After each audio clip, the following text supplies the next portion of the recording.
Good evening, everybody, and welcome back to another round of the SSRi GT3 series in Tier 2. Tonight, you're going to be joined by myself, Adam Bent, and Chris Hill on commentary, as well as cameras, joining me at the beautiful Watkins Glen International. Good evening, Chris.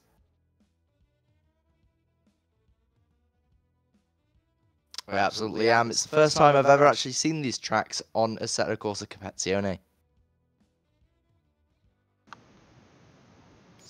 So we are here today at Watkins Glen International, set in America. I'm not exactly sure where. I'm sure that Chris could fill me in.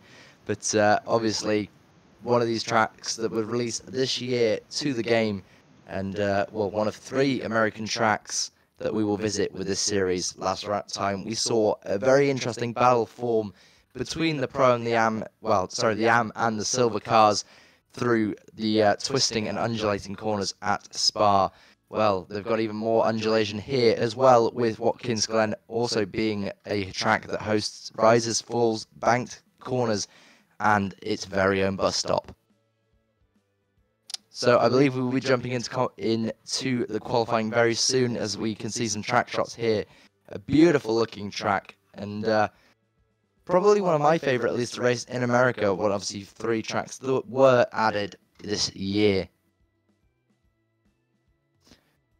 So as we wait for qualifying to get underway, we have quite a few dropouts this time. We had over 30 cars enter the last race. I believe we are now down to the mid-20s, which is still quite a large grid for actually one of the shorter circuits that we will visit this year. We're still about 3 minutes away from qualifying, Adam. We are. Well, we're still about 3 minutes away from qualifying. But I can tell you a little bit of facts about this. It's fact an FIA Grade 2 circuit, obviously used to host Formula 1 circuit racing, now mainly hosts GT racing like tonight, and also a couple rounds of the NASCAR Cup Series.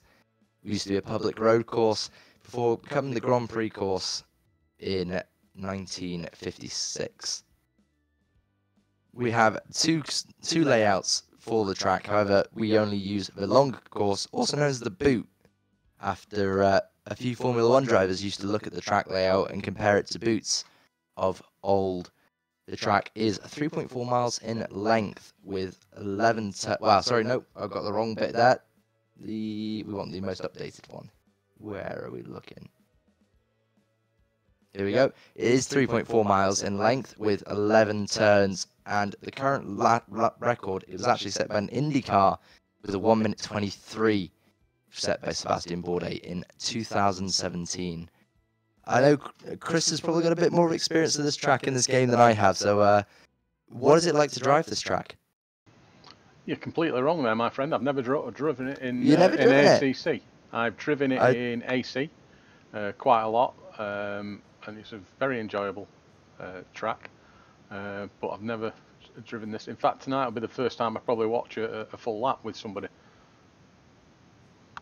Well, that's interesting to know. I didn't actually know. I thought you'd have driven around here. But the current GT3 lap record, according to the website, is a 1 minute 44 set by a Bentley Continental back in 2019. Alvaro Parente, the driver of that car. And obviously, we've seen cars from the IMSA series, the GT series. We've seen LMP 900s around here.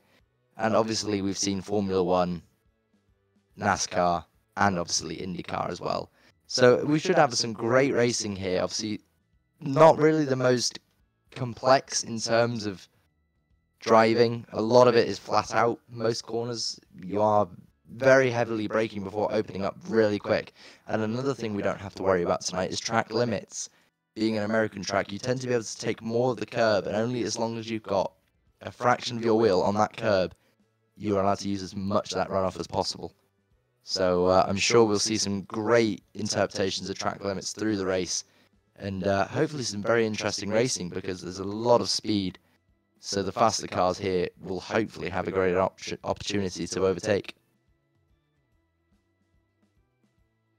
Of course, a lot of people don't, well, obviously everybody knows, we did unfortunately lose Her Royal Highness the Queen last Friday. I believe it was last Friday or Thursday, and obviously we want to send our condolences to the royal family and to everybody that obviously has been touched by this tragedy, obviously.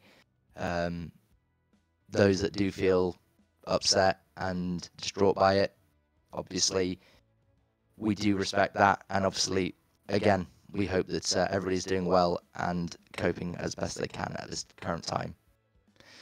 But obviously, as we all know, she was an avid follower of all sports, including knighting Sir Lewis Hamilton a few years ago during his record equaling 7th world title, and she's an avid fan of sport.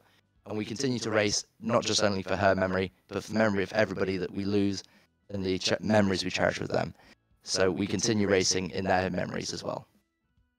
So, not long to go now till qualifying starts. We're now on wait time, so hopefully we'll be able to jump over very, very soon. We have a few drivers who have dropped out. I believe a few of the top drivers from both classes, both the silver and the M classes, have dropped out from this round, which was actually quite a shock to myself. Definitely wasn't expecting that. However, obviously they feel that they have their own situations to be in, and I do hope that obviously we see them return in future races. I know that we have a few of our AM and silver drivers also not appearing. Key ones, I believe, are Sam Pearce is not turning up tonight. We have Ellie Douglas also not turning up. Having a look through our sign-out sheet so far, it's very difficult to figure out who is where, because we also do have various other drivers as well in the Tier 1. So we'll wait and see how many drivers, and I'm sure we can figure out who isn't here as we progress. So we are now headed over to qualifying, 14 minutes 40 on the clock as we enter 15-minute qualifying here for a 75-minute race, I believe, with fuel and tyres being required from every driver through this race. So we actually have still got 30 drivers on the grid, which is actually still quite a lot. Tom Curtin currently obviously at the top, but nobody has set a time yet. You can see Schroeder, Anderson, Barth, Denise Pope, Van Horn, Suarez, Neutlings, all there. Burbat, Van der Linden, Stewart, Bogle, Parker, Strecker, Pike, Lee, Natas, Bockland, Reynal, Hop, Bill Sama, our winner from last week. Patrick Prince there as well. Reinanen, who I believe he was really unfortunate last time out at Spa to not be on the podium there. Seinal, Shelkens, Evelyns, Van der Linden, Arapalogu, I will eventually get that name right. Arapalogu, Vestenberg and Allen, I believe, are our runners so far. So 30 drivers on a 3.5 mile track, which is pretty much flat out for most of the lap. You come up to the bus stop here, you dab the brake down to 4th gear, and you immediately are back on the power before you even exit the second part of the chicane, followed by a long banked right-hander running absolutely every inch of the track. You run as wide as you can there. The curb, obviously your friend for track limits, followed by sweeping back right, followed by a long left sweeper at the chute into toe, turn 7. Also another banked turn here. Obviously the Americans love their bank turns, as we know by their multiple series that feature them. So heading now towards the heel of the court, probably one of the most technical sections of this lap here. In fact, one of the slowest sections of the lap. Most of the time you won't touch second gear around this track. Ooh, pardon me. As you power out now towards 9 and 10 here. Short little straight between 9 and 10. Powering now, here we watch Ryan and towards the end of the lap here. So a lift off followed by a flat sprint through here, using as much of that curb as possible. Braking again for the final corner, turn 11, and a short sprint now towards the start-finish line. You can see it immediately coming at... Say again, sorry? Yeah, so we have VT Rananen's lap from 2 perspectives. Obviously, we're watching from the helicopter cam. I believe that lap will still be valid. He does run a little bit wide of the curb, but I'm sure it'll still be valid. So now flat all the way up to the bus stop. You can see maximising the gears all already up to 5th gear, not lifting at all as you come up that hill, which is actually quite scary when you think about it, especially when you're going to have 30 other cars around you. Down to 4, flat through here now, absolutely power out as fast as you can to maximise that effort, trying to find the apex as late as possible to allow the car to run out as wide as possible onto the curb there, followed by letting the car sort of straighten up and go to the right, then covering in left again at chute, sort of banked, so you can allow the car to rotate itself as it goes through, followed by the short sprint up to the boot there at toe, and then obviously straight back to second gear, followed by a long sprint towards the heel, turn 8. Obviously we've seen a lot of, myself in my sim racing days, I used to go off here quite a lot due to the fact if you don't actually realise how slow that corner is, and you often misjudge it, followed by a trip to the tarmac runoffs here. No gravel, I believe, on this circuit. So turn 10 and headed towards turn 11 now. We'll see what kind of lap time he can pull as he comes through the final turn now. Right up next to the wall, almost kissing the wall there, as he comes to the line and to set a P3 time. So Oliver Anderson currently on pole with Schroeder behind him. So Oliver Anderson feeling quite confident, in fact telling me that his pit stop strategy is to go as long as possible into the race. Well, we're safe that nobody will be hearing that, Adam, aren't we? Because obviously this is recorded, so you're not giving any secrets away. Absolutely, I can say as much as I want and nobody can tell me off for it. So we can see that Oliver obviously planning to stop long. I had a chat with him. He's very confident about his chances here, with a few of the top drivers actually not being present for this round. In fact, just in front of him is Schroeder, who is actually the car sat behind him in the standings. That was, in fact, not as fast as his previous lap, but he now does have a toe, which is actually, in fact, he pulls off, so he doesn't go for another lap. So Oliver now pulling off after his laps, so he's currently sat on pole. Schroeder only a 10th back. A lot closer due to the nature of the circuit here. We can see Denise Pope just ahead there in the McLaren. At least I believe that is Denise. I'm not 100% sure. I didn't see the numbers. We can see that Schroeder is pushing as hard as he can now, just to try and get onto the back of Denise. Use the toe correctly without buffering his lap due to dirty air. Sat behind. He's right onto the marbles there. So maybe a late apex effect. Doesn't rotate the car at all there, going into the corner, and he's going to pull off for his lap, so he's going to give up on that lap this time around. So we currently see Oliver, Schroeder, Reinen now jumping up to third, with Tom Curtin in P4 currently. Mark Neutling's in the Positive Perception Racing car, 15th currently, and in fact not far behind our pole sitters. Only about, I believe that is 1.5 seconds between the two currently. I'm sure Chris can confirm that for me. So we can see Mark Neutling's now in a little bit of a train there. He's got a Belgian-coloured Audi ahead of him, who's going to let him through. We have the number 16 that looked like behind him. Confirm that. Couldn't see that time, but it looked like the number 16 Aston Martin behind him. So we've got a small train here of cars as they come to start their laps. I believe Mark is now going to finish his lap, so we may see him pull off at the end of this lap. He comes through the final turn. Yellow flags on track, probably for someone to stop to pull off. And he stays 16th, so not faster than his previous lap. So maybe hindered by traffic in that lap.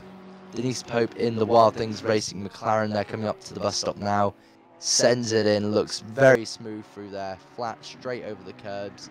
And looks very confident in her abilities through there as she comes out now, and that's pretty good there.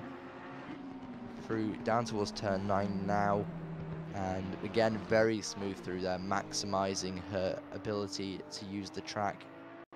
And now headed towards another hairpin. There's quite a lot of banked hairpin turns, so a lot of the time the drivers are using as much of the track as possible to maximize the exit, because if you get a bad exit here, it will mean the difference between perhaps first and maybe even 5th or 6th on the grid. I'm hoping to join you, Adam, now by being able to speak to the audience. I might have solved my the issue that we were having earlier on. If I haven't, it's tough, isn't it? At the end of the day, nobody can shoot us. Exactly. Then they'll never find us. It's fine. And if anybody does, I'll just tell them your address first. It's fine. That's fine. So actually, I didn't know this. Watkins Glen is based in the state of New York. Do you not know that? I knew that. I wasn't sure. I thought it was, but yeah, I wasn't 100% certain. It'll take you just over 14 hours on a plane, and currently from Manchester Airport, it costs us about £845. Did you have a nosy? No, I just happened to put Google in before, and that's what came up. That is understandable. So yeah, it held the United States Grand Prix between 1959 and yeah, it was 1959 and 1960, I believe. Oh no, 61 to. I'm trying to figure it out now. I'm reading so much information. There's actually a lot more information on this than I thought there would be, because Watkins Glen isn't really well known outside of the sim racing and racing community. You know, if you were to say to someone, I'd like to go to Watkins Glen, they wouldn't really know. Obviously Silverstone, Spa, they know exactly what it is, but Watkins Glen is a bit of an outlier. I think it's quite a good racing track.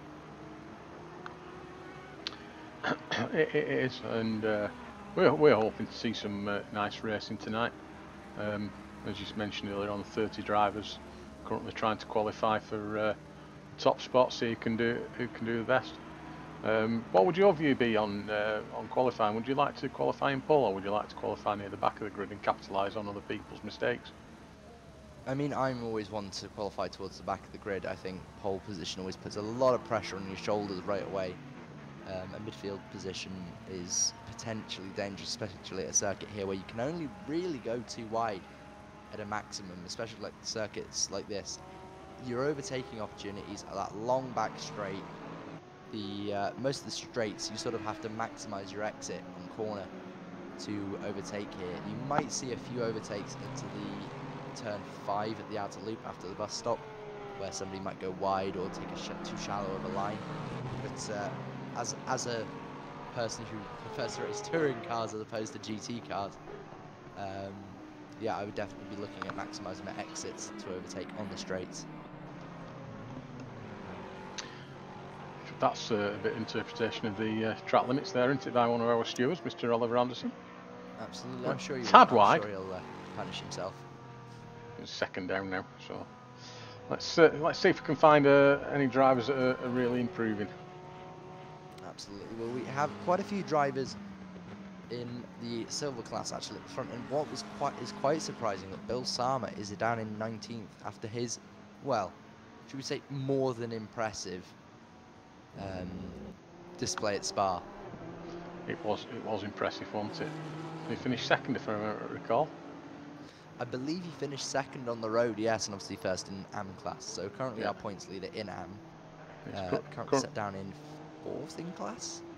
Yeah, and he's 19th at this moment in time, but he's 0.6 up on this lap.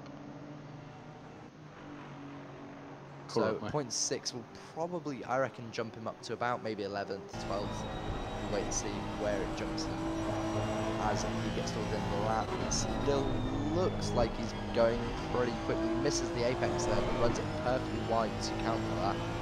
So as he comes to the line now, goes far up as he's going to jump to 14. I was nowhere near. So I believe he's going to jump. He's probably going to push a little bit harder now. Use that momentum to try and push himself further up the grid here, as he's still got only 2 minutes 20 to go. So anybody in the pits now will have maybe the slightest chance to get out and start a lap, but if you don't get out now, you won't be starting another lap and you'll be finishing. Well, you'll be at the mercy of the racing gods, as some would say. So we was under Westenberg now. There's 0.3 up on this lap at the moment. So that would jump. Yeah, that would probably jump into about 20th second at the moment, but obviously still plenty of time to gain at this stage. A little bit too aggressive over the curbs. I can't imagine that's going to be great for his time. Wait and see as he comes through turn 5 now. Another yellow flag on the circuit for a spin that time, actually, behind him. So we'll see how he does as he comes through now. Still pushing as hard as he can to try and maximise his time. The race logic set to lap timer. Obviously, race logics, those that do know, can actually be set to a time difference. But I'm not sure if you can do this in the game because I've never actually tried to. It's one to try. Get people after watching this will be trying. Well, like I say, because obviously we use race logics in the real world as well, and there's some really good video on it by one of our drivers on an unnamed channel that explains it really well.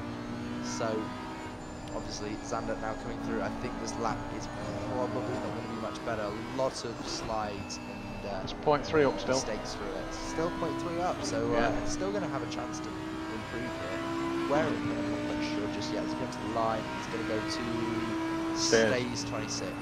So a lot of obviously a gap that wasn't surpassable there for Vestenberg. Carl Van Horn here, might be picking up a bit too early in the lap, but it's 0.6 of the second up. Well, no, he's actually he's towards the end of the lap here. In fact. This is Carl Van Horn coming up to the final turn now, I believe. Yeah, in fact, yeah, coming out of the final turn now. So he is improving on his time. We'll see where he jumps to. He jumps up one place. This place is Neutlings, who obviously is in the pit lane. So anybody who is now in the pit lane won't be finishing. These are the final laps now. So Van Horn has one last chance to improve. Schroeder has a chance to improve. Reynolds has actually, Reynolds and Schroeder have both displaced Oliver Anderson. Schroeder's 0.3 up on this lap. Patrick Prince now into the pits, but jumps up to 4th. Reinen in 5th. This could be Paul. 6th. This could be Paul for Schroeder as he comes to the line. Will it be Paul? Will he displace Oliver Anderson from the first row? He will. Oliver Anderson relegated to the second row. An Audi 1-2 here at the Glen so far. But is Reynolds on a lap, and will he improve? Reynolds is 0.1 of a second up at this current moment in time. So we'll see if Reynolds can improve his time and put himself higher than Schroeder as they come towards turn 11 now. Needs to heavy find on the brakes. Slightly on the brakes. We'll see if he can improve on his time. Bill Sama, second. Just got second, yes, well done. So Bill Sama jumps to second. Reynolds can't improve. So currently, Bill Sama, we weren't watching him, and all of a sudden he jumps his car up to second place. An amazing display from the AM driver to put himself right in the pack of, well, a top 10 that would have been dominated by Silver if it wasn't for Bill Sama. Van der Linden's still on a lap. He's one of the very few people to still be on a lap currently. As they come Franz van der Linden, now. By the way. Franz van der Linden, sorry, that we do have we have 2 of the van der Lindens, I believe. Is it Aaron van der Linden? Ian, I think. Ian van der Linden. And so there we go. That is everybody done on their laps. Schroeder, Bill Sama, Reynolds, Anderson, Prince, Reinen, Natas, Franz van der Linden, and I didn't get to see the rest of that because Chris ran away from me. Sorry, Tom Curtin, Carl Van Horn, Jan Barth, Mick Schillikins. I'm reading this out off the broadcast app that I use, so I'm hoping these are right, by the way. If they're not, I don't care. Ollie Vogel, who's one of our new drivers, Denise Pope, Schalke Vervat, Fabio Soares, another new driver for the I saw there was a few new sign-ups. Natalie Lee, we welcome her back. Ruard Stewart, Frank Hopp, Mark Neutlings, Joris Evelines, Ian van der Linden, Simon Pike, Mark Seniol, Daniel Orchestra, Xander Westenberg, Steve Parker, Peter Bocklant, Sem, the surname can't pronounce, and back of the grid, unfortunately, Steve Allen. But not the back of the grid in our eyes. No, absolutely not. And the thing is, back of the grid or not, it's great experience. Again, obviously, with sim racing, it's all about experience. Over time, you'll be quicker and quicker. And I hope that obviously this series helps promote that we don't care what speed you are. I believe Steve really does enjoy his racing anyway, so. He absolutely does. So it's brilliant to see a lot of drivers here.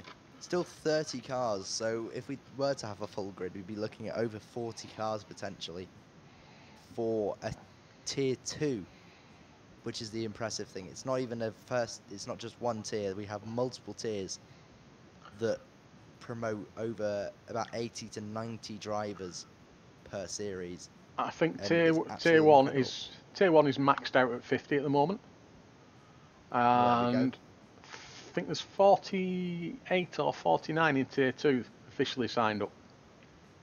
So yeah, well, there you go. We support all levels. Exactly.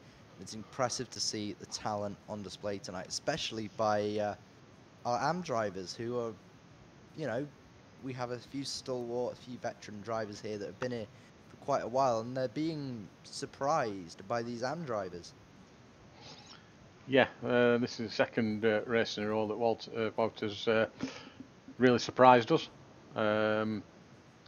Considering he was quite low down. He was 19th, wasn't he, when we last saw him in the qualifying session, and then all of a sudden he jumped right up to second place. I think he knew we were watching, so he put the sandbags back in. I think he must have done. But yeah, we're really looking forward to this second round.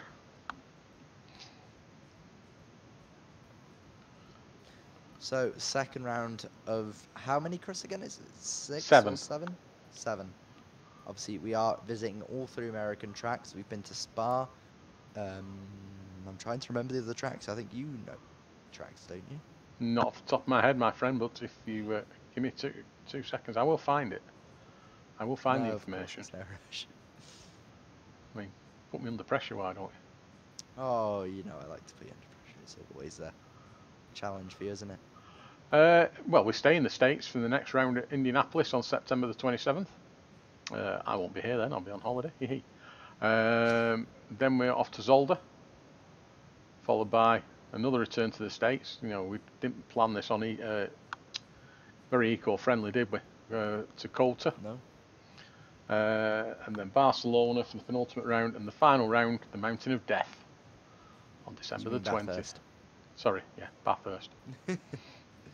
You call it the Mountain of Death, but I think for sim racers as well, it is one of the most recognizable, one of the most famous tracks in the world, especially in GT racing. It's one of the very few tracks that hosts a 24-hour event. I actually enjoy driving them there. I'm not very good there, but I do enjoy it. Likewise. Put me in a touring car around it, I think I'll have a great time, but I like my front-wheel drive babies. So we're still waiting for the intermission to end and to be able to show you the warm-up lap here at the Glen. Obviously, we're waiting for them to finish off their strategies. So with the fuel and tyres a mandatory requirement for this race, it actually opens up a strategy. Do you just stop early and run a full tank with tyres to the end, or do you run late into the race with fresher tyres at the end and a lighter fuel and obviously a lighter fuel tank at the end? If you were in this situation, what would you be doing, Chris? Well, last week in the GT4s I did half and half. I wanted to have fresher tyres for the second half of the race, but I was still max the fuel out, so I didn't really benefit, in all honesty. But I think quite a few people, it will be interesting on strategy, but quite a few people are doing half and half because it's a bit easier. But I did read somewhere one of our T1 leaders posted earlier on today that it is worth waiting for when I get the words out, that by taking on tyres, you're in the second half of the race, you're 1.3 seconds faster per lap, so it's definitely worth changing the tyres as well as taking on fuel. I mean, it is only mandatory for fuel only. Or is it? Yep. But again, to say if you're going to be 1.3 seconds faster a lap, after 10 laps, you've negated that extra time it takes to change tyres. I believe that Oliver Anderson, starting in P4, second row of the grid, is going to change his tyres. So we'll wait and see. There's a good chance that during this race he might end up having to change his underwear as well, depending on what happens in turn 1. Absolutely. We'll wait and see what happens as they are now coming up to, I believe this is turn 9, also known as the, turn 6, sorry, also known as the shoot. So we can see there 2 Audis, a Lexus and a Honda on the front row, followed by Prince and Ryan in the McLarens, followed by Natas in his, I believe that's the Wild Things Aston Martin, followed by Franz van der Linden, his McLaren. So quite a lot of British brands at the top there. You've got from 5th to 10th, all British cars. So McLaren, Aston Martin, McLaren, 2 Aston Martins, then followed by the 2 Porsches of Bath and Schelkens. In fact, I know one of the Porsches we're missing here. I believe it's the Ferrari Porsche. The Ferrari Porsche is in the endurance, my friend. Well, the driver's not here. No, Yannick is actually on holiday, quite right. And he would be in tier 1 anyway. Would he? Yeah, he's a very fast driver, is Mr. Yannick. I know he is, but I swear one of the drivers for the Ferrari Porsche are in our tier. I can't see his name. Tim Neibauer is one of the other drivers. Anyway. I think he might not, yeah, because he's a silver driver. Anyway, as we try and ponder that, we digress. We are about to go green here at the Glen for 75 minutes of action-packed racing, as that looked like Patrick Prince already almost going into the back of the Audi. Luckily, they're ghosted until the start. So we'll watch Bill Sama on the outside there, maybe looking for an upset to take the first overall win for the AM class here. So as we get towards the start-finish line here for 75 minutes of racing in Tier 2 SSRi GT3 League, we are about to go. And we are green at the Glen, and they are all the way fairly cleanly. We see somebody pull out slightly there in the background, just in front of the orange Aston Martin. As Bill Sama goes around the outside, runs wide. He's about to potentially lose a load of positions. So loses to Reinhold. That looked like he's lost a position as well to Oliver Anderson. So Oliver Anderson overtaking Bill Sama. Bill Sama not getting a great as the starts, runs it a bit too deep into turn 1. And now is under attack from the 2 McLarens behind. You can see the Audis immediately being roped in by the heavier, much more powerful Lexus. As they come towards the bus stop, it looks clean. It looks like a dive bomb down the inside. Patrick Prince has to pull out of that move as Bill Sama tries to make his way through. We're still clean. We've got a yellow flag in the bus stop, it looks like, and that is Van der Linden. Oh no! Backwards. And it's his brother? I don't think they're related, but the other Van der Linden as well. Wow. Well, both Van der Lindens are around in the just before the bus stop, that looks like. So we've got a contact between the Van der Lindens just before the bus stop. I'm waiting to see who else was round, because there's still a yellow flag at the bus stop. I think it... Oh, it's green flag now. We are green again. So we'll see what happened, and I'm sure later on. But currently, silver drivers 1, 2, 3. I'll go see if I can dig a replay out of that.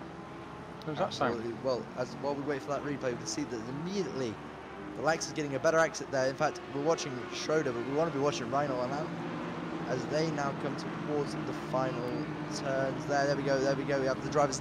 Oh, Oliver Anderson closes the gap a little bit on Reinhold.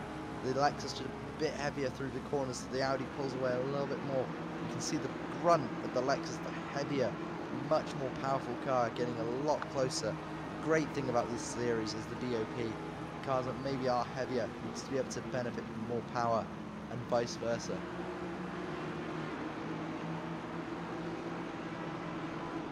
You can see Oliver Anderson now closing massively up. This is a flat section here. Reinhold are going to have to defend really hard from the Lexus. The Lexus pulled out then, couldn't make his way around. He's going to go down outside this time. So Reinhold's going to have to defend from the outside perspective. He's going to go side by side. Oliver Anderson's going to bounce off and he's going to run wide. He's going to lose 1, maybe 2, maybe 3 positions here. As Oliver Anderson drops it. He drops it and he's going to make, oh, almost collects, that looked like Tom Curtin. He almost collects Tom Curtin and ends up behind Vogel. So Oliver Anderson, after starting really well, challenging for second place, has now dropped all the way down to 8th place. Is now under attack from Rodari Stewart. I think he needs to compose himself now.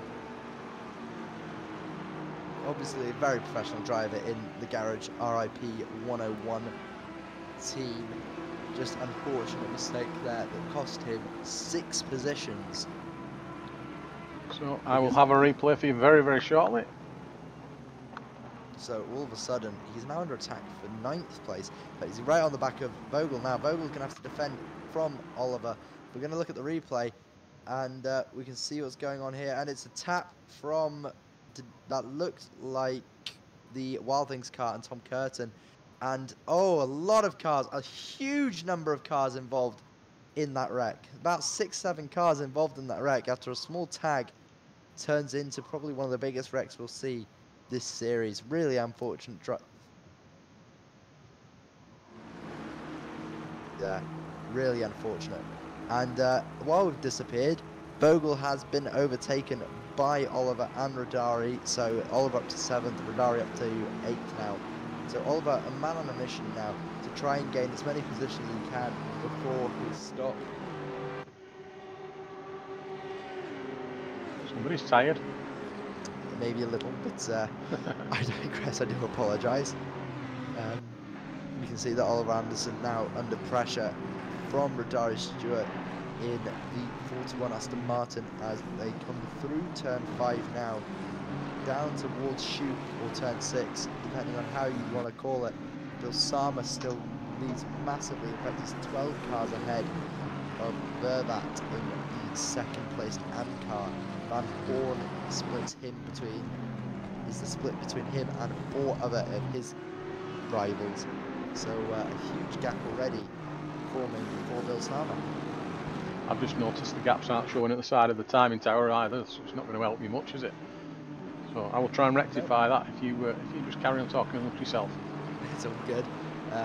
So we can see obviously Bilsama fighting right amongst the silver drivers here for positions. You can see that Rainen just ahead of him now. In fact, that is Natas, the car that was also involved in the incidents with the Van der Lindens and a numerous amount of cars. I don't think I actually figured out who was involved in that. Why Bilsama just went really wide there, I'm not quite sure. He's actually going to put him under pressure from a load of drivers here. So he's now going to lose another 2 positions by running wide at the final turn.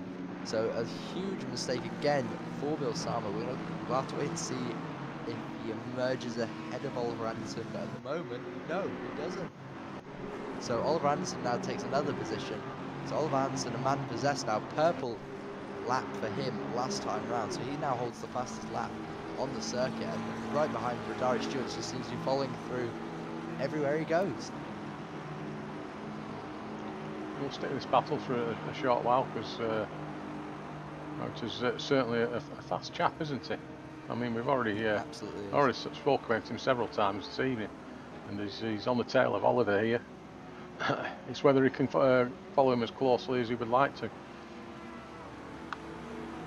Absolutely. Well, obviously it's very close here already at the Glen, proving that it's a little bit harder to overtake than some circuits, but it's not impossible, as Walter Bilsama, the AM driver, currently in 7th, now lost a few places to his rivals in the silver class, but overall he still leads the AM. By considerable margin as well. 7 places? I've counted correctly there? Probably not. 8 places. Yeah, I lost a finger. I won't ask where it went. Obviously, we can see that Oliver Anderson also still pushing really hard to overtake Tom Curtin just ahead of him here. So as they go underneath the billboards there, they head towards a line to start lap 5, I believe this is. We've got yellow flags somewhere out on the circuit, I'm not sure where. I can see in fact just ahead of Schroeder that we're about to see our first lapped car as well. And that is Patrick Prince. So the Snack & Sons driver normally in a Lamborghini in the Endurance Series, now in the wall at, that is turn 10, 11, so he's going to have to continue racing with damage now. In fact, we've got a few drivers who have already taken their stops. We've actually got a handful at the back that have taken their mandatory stops already. I suspect that's because of the damage incurred during that incident in this, sorry, Oliver Anderson has a little bit of contact. He's going to lose his position almost to Bill Sama there. So Tom Curtin defending really hard against Oliver Anderson. 4 position this early on. It's very, very contested here between the 4 drivers. We've got Ryan, we've got Oliver Anderson, Tom Curtin, Bill Sama and Rodari Stewart all right next to each other. It's going to be very, very close. We have Suarez just behind them as well, who's actually closing the gap. So we could have a 5-car fight very, very soon. In fact, Rodari Stewart is now going to go round the AM driver of Bill Sama. Bill Sama also Oliver Anderson also overtaking Tom Curtin there, 4 positions. That is the position. He's going to have to fight it again though, because Tom Curtin's going to have the outside line here into turn 9. Manages to defend, so another position gained by the Lexus. Lexus racing as hard as possible now to try and make sure he can maximize it. And Xander Vestenberg backwards there. So something happened to the AM driver there, currently sat 3rd, or was sat 3rd in class. I'm not sure where the Bentley is. I've not actually seen the Bentley.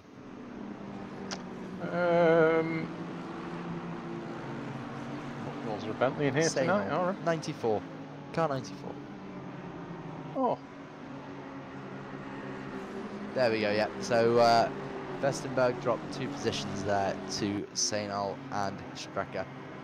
So now down to 20th place. So Bill Sama just trying to stay out of trouble, obviously fighting these drivers because he can fight for overall positions.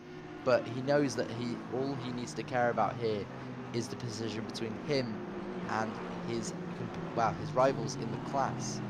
Because it's great to fight for an overall win, but if you were to lose an overall win and your class, I think it's a little bit more painful. I think it is. I've never had that experience myself, but you know, I can imagine that pain. I can tell you a thing or 2 about that kind of pain, but I'm sure we can save that for another day. Bill Sama goes down the inside of Stewart. So Rodari Stewart now under attack from Valter Bill Sama. Bill Sama not giving up this position easily. In fact, he's going to try the move into turn 8 here. He's going to try it into heel, I believe this is, and into turn 9 as well. Going to run it around the outside. Loses. In fact, he's going to lose another position. He gets tapped there by Suarez. Suarez ends up dropping back behind the very familiar logo in the centre of Suarez's car there for myself. Considering we have that on our cars as well. In fact, that's a slow driver. That was that Reinen? No, it wasn't. That is Van der Linden, who is allowing a lot of cars by here. So Van der Linden already being lapped by as far as a 10th place there. That's Van der Linden. That's the wrong one. That's we're looking for. Should we go for it? In fact, no, it's not. So who is it? There was another slow McLaren. Was it Patrick Prince? No, Patrick's in that nice coloured car. I'm really confused as to who that might have been. Because that was the start-finish straight, wasn't it? Yeah. Well, the mystery car will continue. I'm sure everything will work itself out once. Oh, Bill Sama. Well, Bill Sama's off. So Bill Sama went off there. Down to... Still down in 8th place. He's lost the position back to Rodari Stewart. So Bill Sama now under attack from Suarez in the McLaren 720. The NSX just not being a very reliable car today, and Suarez is going to try and capitalise with Vogel, who actually I believe started closer to the front than this, right behind. Meanwhile, up in the lead. I think it was our race 1 winner. Margins so far. Nikolai Schroeder, after, well, what was quite an intensive race 1, is currently leading race 2, but we've seen, well, like we saw at race 1, just because you're leading now doesn't mean you're going to be leading in an hour's time. We've got another yellow flag, and it's Denise Pope around. She's trying to pull off as best she can. There's another car going slowly, just ahead of her. I'm not sure who that was. He's now back on the Schalke. So Schalke Vovat that is now up to racing speed again in the... I quite like that livery. It's a very striking livery, and yeah, down to 17th place for Vovat. Actually, P2 in the stand. Well, I think they will now be P3 after this. Yep, so P3 for the AM driver. P4 once everything finally shuffles around. So Strecker right in front of them is for position. They've got the novice cross on the back there, like I would have on most of my liveries. So I do respect that completely.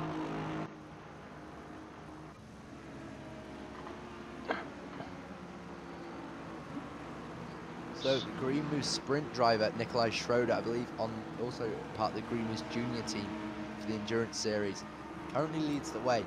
Reynal in second with Natas third after inheriting positions.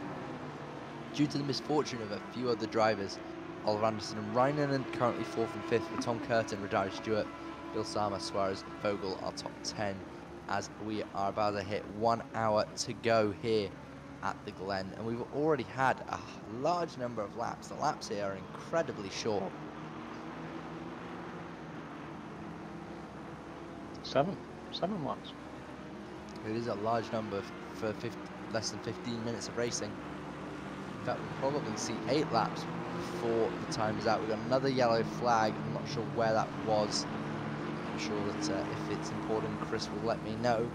As Natas comes to the line now, the gap is 2.3 seconds between him and Reynal. So Reynal just pulling away a little bit, and Schroeder pulling away a little bit from Reynal as well.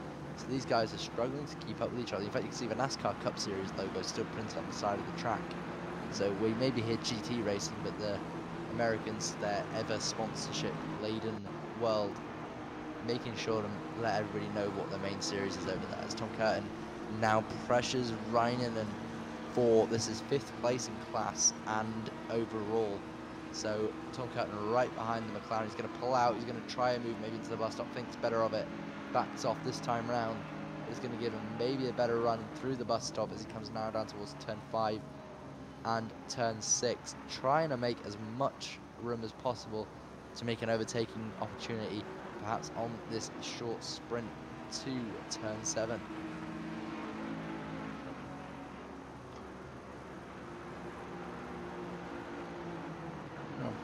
Jan Barth in the pits at the moment, possibly serving his mandatory stop early. Absolutely, we've got a few drivers already in to try and run to the end with an hour to go. So Frans van der Linde's actually got the purple lap so far. So despite being at the bottom of the pile, he is actually the fastest driver on track currently. He's got a lot of laps to make up though if he wants to, well, he wants to end up anywhere in the top half of the field. And he must be carrying damage because of that incident on lap 1.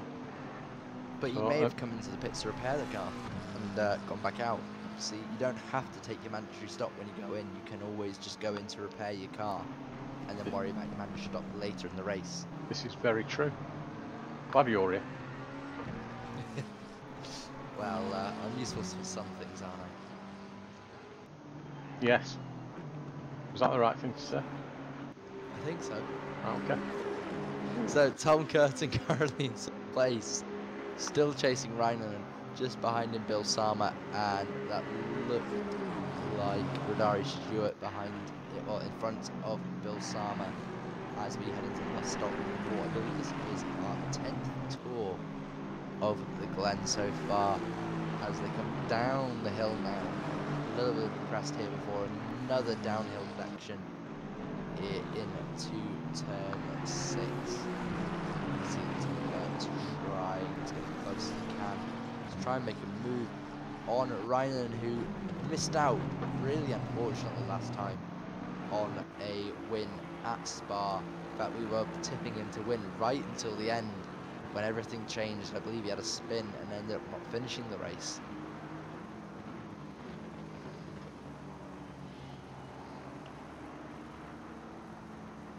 So coming up to turn 9 now, still pushing as hard as he can. No real gaps stretching, no real gaps closing. So these drivers obviously on pace with each other across a lap. You can see the Aston Martin closes slightly before the McLaren's grunt just seems to be able to pull it away. In fact, he gets a lot closer. But at that point, the apex speed for the McLaren is already increasing past the Aston Martins, and it's going to actually leave him to Rodari Stewart to close the gap. So in fact, Rodari Stewart is using as much of power of the Aston Martins at V8 power as possible to try and close the gap on Tom Curtin. I believe it's actually Mercedes AMG V8, if not identical one they use in the GT3 car for Mercedes. I cannot possibly tell you yes or no to that. Someone in the YouTube chat will be able to tell us though. Oh, they can't, can they? They'll tell us in the comments. Let's also remember to give as much love to Chris as possible, as Rynan eventually loses position, I believe, for a mistake by himself. So this is going to allow Tom Curtin to try and close the gap on Oliver Anderson ahead of him. So we'll wait and see how that unfolds as we go on, and we'll see just how close they can get over time. In fact, Oliver Anderson is doing a good job at closing the gap. It was 4 seconds last time we looked. Now it's down to 2.3. So Oliver's actually closing this gap a lot more. And Natas has also closed the gap on Reynolds. So Reynolds now under massive issues here with the Aston Martin right behind him. It's a 4-litre V8 twin turbo in the Vantage GT3. If you say so. Well, that's what it says on the website. Oh, okay. So, an amazing car though, absolutely a very pretty car. I've seen one of these on track before and they are absolutely stunning. Right, Neutling's on Oliver Vogel, sorry. He's going to push him as close to the wall as possible. Going to push down the inside, maybe not going to see it that time, but top 10 in his class, but just outside the top 10 overall, because we still have the outlier, Bouta Bilsama, sat inside the top 10 and quite comfortably. Obviously a lot of positions gained by his rival actually. The Bentley Sainal in 12th place has gained a huge number of positions, now 3 positions between him and Bilsama. In fact, Mark Neutling is now going to overtake Vogel into the bus stop, so the V8 is clearly superior to the Audi's V10. That was a really good move, that. Really It was a very well worked move, a very polite move, and already done before they even got into the end of the braking zone. So Vogel will try and fight it back, but it is an absolutely textbook move there from our stalwart veteran from the Netherlands. When you say veteran, you're not having to go at his age there, are you? Oh, no. I just known him for a very long time. Although, if the cap fits, is all I'm saying. I'm sure I won't get any abuse from or his team principal at any point. No, perhaps not. Perhaps not. So Evan Natas still pressuring Reynolds as much as possible. Gap between them closing every lap. In fact, he's going to look for a move this time round. He's going to look alongside. He's going to pull alongside the Audi. The grunt of the Aston Martin seems to be superior as he comes into turn 1. The move is immediately completed. Another textbook move there from Aston Martin, but now he's going to have to defend all the way up the hill, which is quite a challenge if you've made the overtaking move at turn 1, because you've lost a lot of apex speed. And now the guy behind you is carrying a lot more speed due to the slipstream. And that better exit at turn 1 is going to be immediately under pressure here. The task is going to pull out. In fact, sorry, that was Reynolds pulling out to try and overtake the task. And it didn't work. In fact, Oliver Anderson now 1.8 seconds behind. So these guys battling is bringing Oliver back into podium contention at the very least, as Schroeder has built a gap of 3.3 seconds now between himself and P2 and 3. Ryan and now on Tom Curtin. So Ryan now pressuring Tom Curtin for position here. 52 minutes to go. So we have had 25 minutes elapsed of this race, and we're still pushing as hard as we can with Vetti Rainen trying to close the gap on Tom Curtin after giving him, well, quite an easy pass by making a mistake earlier on in the race. Rodari Stewart isn't far behind him. Suarez Balsama are also waiting to see what unfolds just in front of them.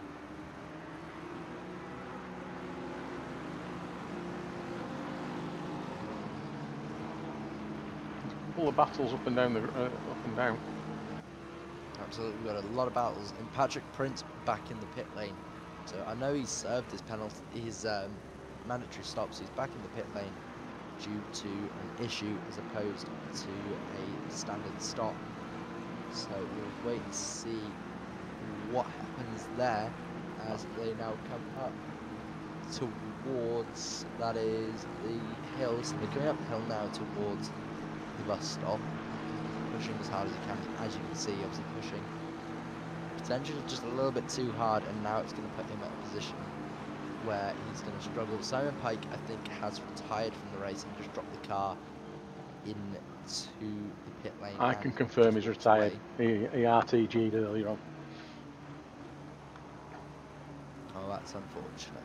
That is really unfortunate for Simon. So, gonna try and continue. He was gonna try and continue, but obviously couldn't do it. Just having a look at the chat. Nothing from our drivers yet. We still got 29. We still got 28 of our 30 starters on the start. Well, on the grid at the moment. Still racing around. Still putting laps in. In fact, this is quite a sizable grid still for a GT3 race. As we're watching Natalie Lee try and close the gap on Van Horn just ahead of her. She can close that gap a little bit more. It's going to be actually quite close coming down the pit straight now. She pulls out. Is she going to be able to make the move alongside the Aston Martin? No, she's going to pull back in and then jump onto the grass and lose a lot of time there. Really unfortunate, because that was looking to be a really good battle.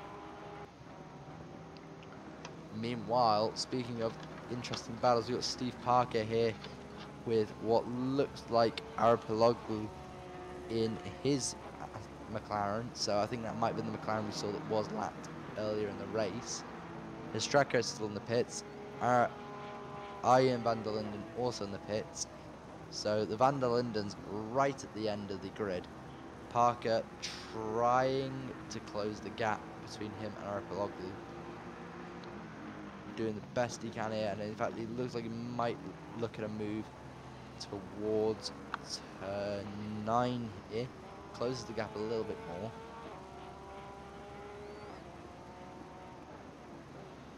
Runs it perfectly wide there. In fact, really good exit from Steve Parker in his Steve Parker Racing car. Aston Martin GT3 trying to push the 720S just ahead of him into maybe a mistake, trying to fill the mirrors. Stop go 30 for Vestenberg. We have our first pit lane violation. Obviously a heavy toll there for Vestenberg. That is a stop go 30 for the number 21 driver. That's going to drop him right to the back of the grid in his class. And that's Bill Sama. Bill Sama off on track.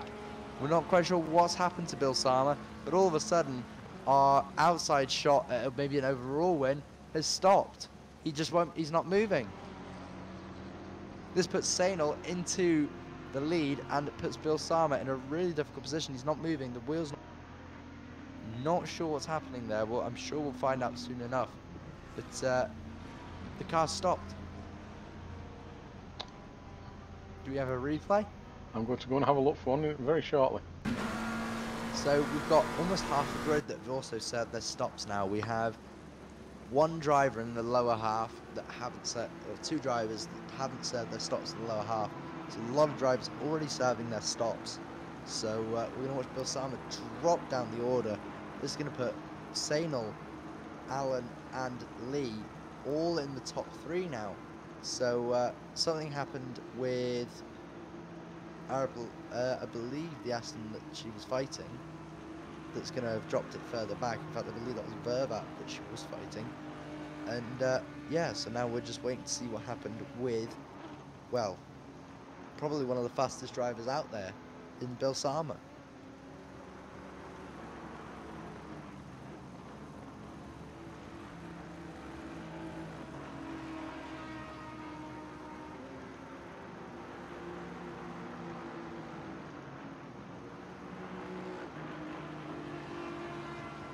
Watching the battle continue now between 4th, 5th and 6th as we watch the replay here now. And it's just a desync. I think that's a desync. I think the wheel's disconnected. Just didn't turn in. His wheel's disconnected. That looks to me like a mechanical failure. That is absolutely devastating for our championship leader going into this round. He's now going to be, if he's restarted, he's now going to be right at the back end of the grid. And if he hasn't, well, a DNF on your sheet when you're trying to fight for the championship is never a good thing.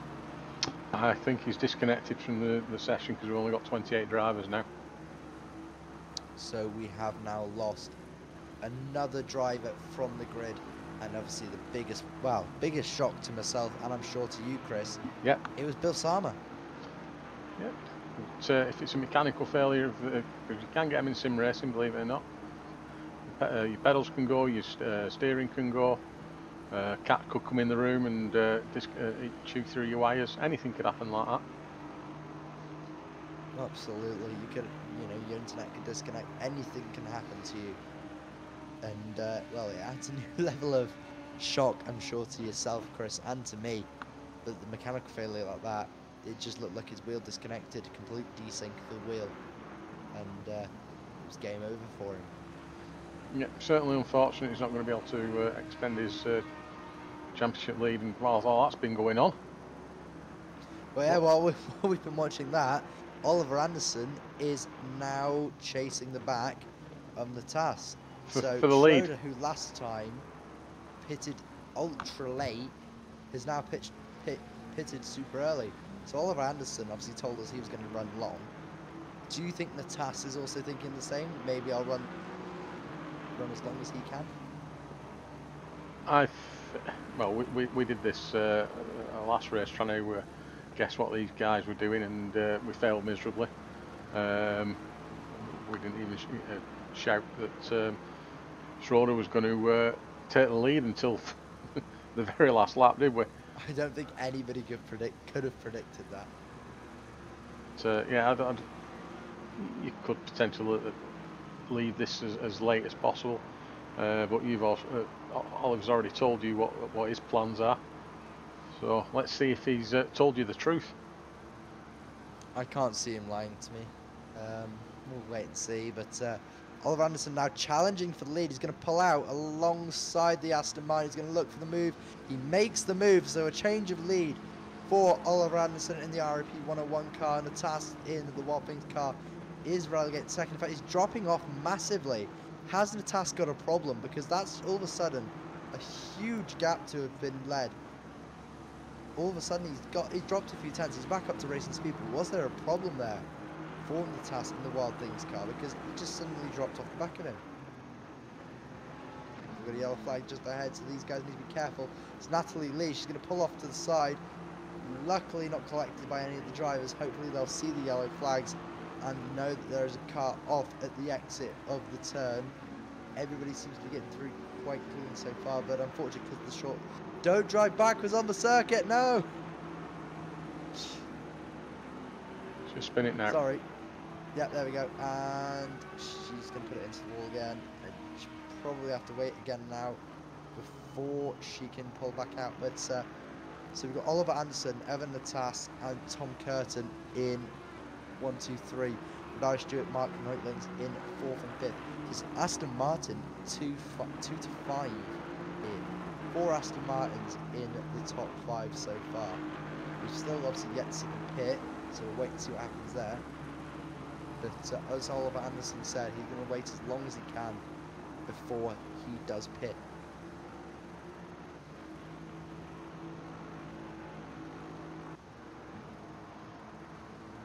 So we can see Evan Natas trying to close the gap now on the drivers ahead. He's doing a really good job here to try and close up to Oliver Anderson and hopefully make a move for a position.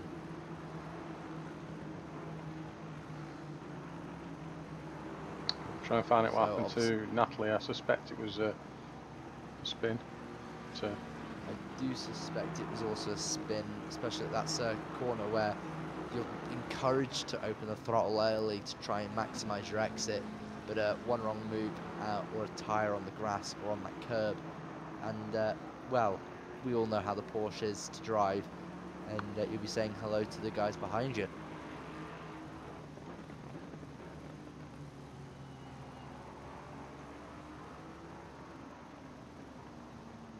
So 41 minutes to go in this race. Evan the Task we are watching as he's currently second, trying to close the gap now to Oliver Anderson after losing the lead and then all of a sudden losing time to the driver in front. Here's what happened to Natalie. Here now, she comes into the turn.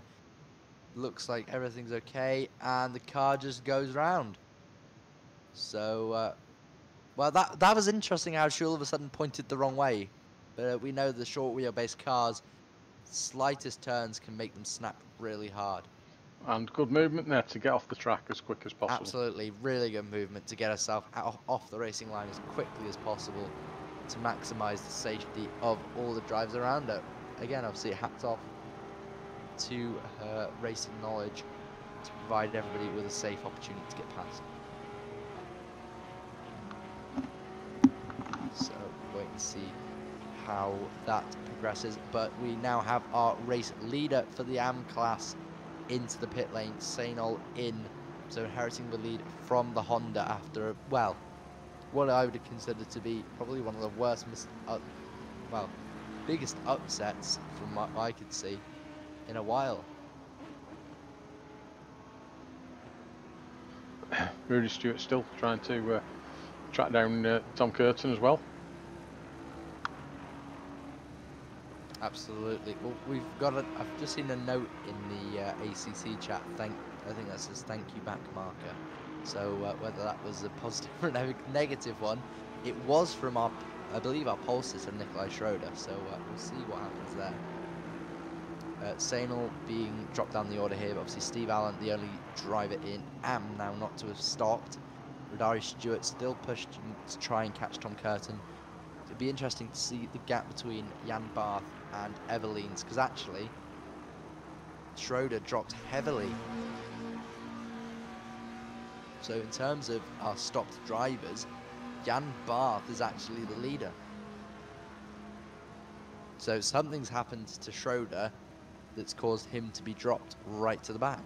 Well, not right to the back, but towards the back of the grid. He's now got a top 10 full of silvers.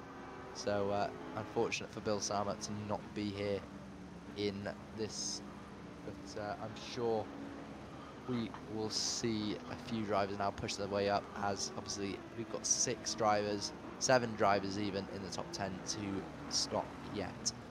So on the road, Jan Barth should be, well, inherit the lead if everybody stops around the same time. We've got 43-second gap, so actually maybe not. He may not. We'll see where he comes out in terms of Everleens to assess whether he will inherit the lead once everybody stops. Meanwhile, Rodari Stewart's still fighting Tom Curtin for, that is, 3rd place. So this is the bronze medal fight almost. And at the moment, Rodari is doing a really good job at putting Tom under pressure. His Aston Martin seem to be doing really well here. Not as well as the Lexus, but still really good, as Oliver's actually pulled out a 1.8 second gap now between himself and Evan.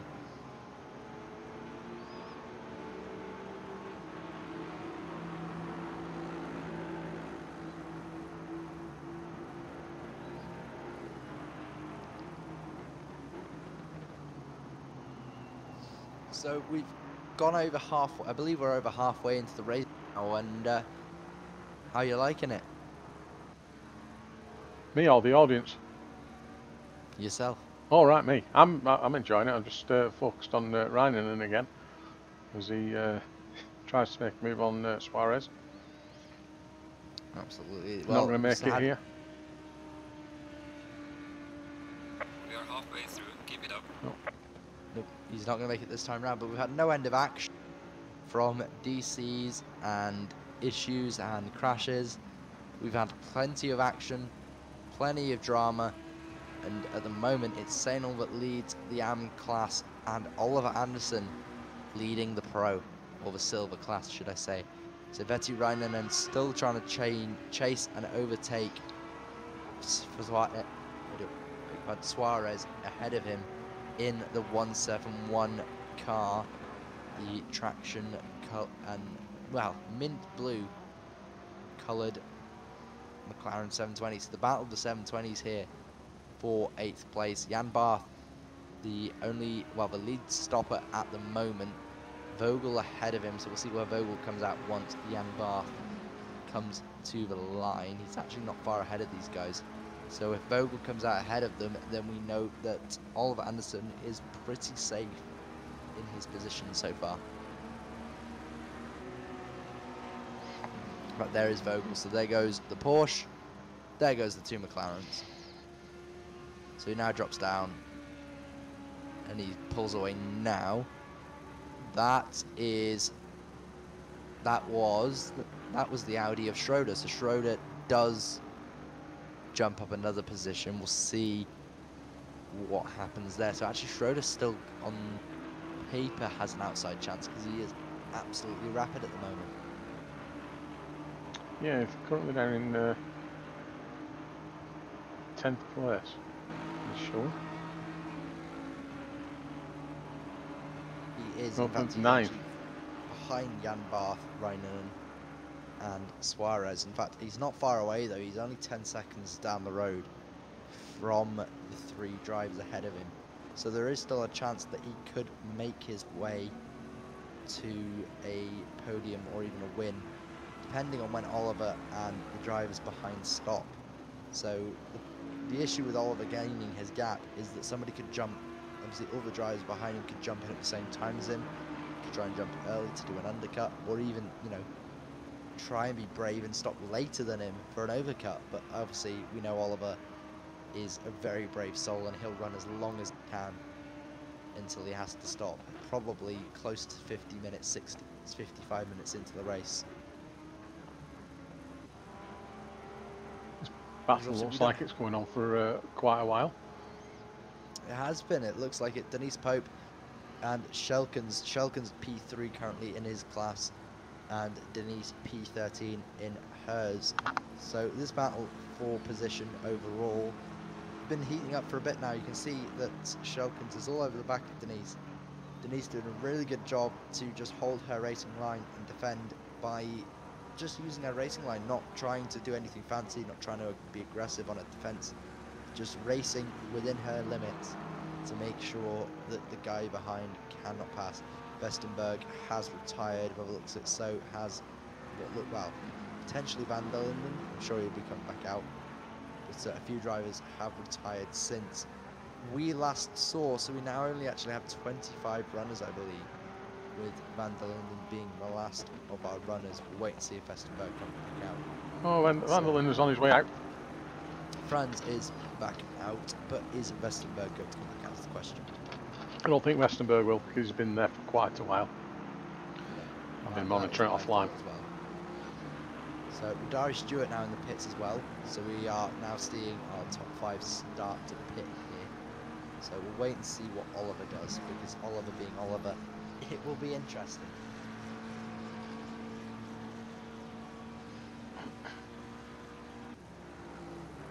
There it is, our lead driver, 3.4 seconds down the road now. So he's got a very big chance to make a few, take the win here if he can just keep it clean. You can see a few drivers ahead of him, which will be immediately given blue flags. That is the 2 Ferraris ahead of him, so that would be either Hop or Evelyn's. Couldn't see the number there, but it was a nice red and white Ferrari just ahead of our, we'll call it an art car. Was it that one? It was that one. So it's Yoris. It's Yoris. So actually one of the faster of the 2 Ferraris. He is coming up to, that is, it says I love Chris.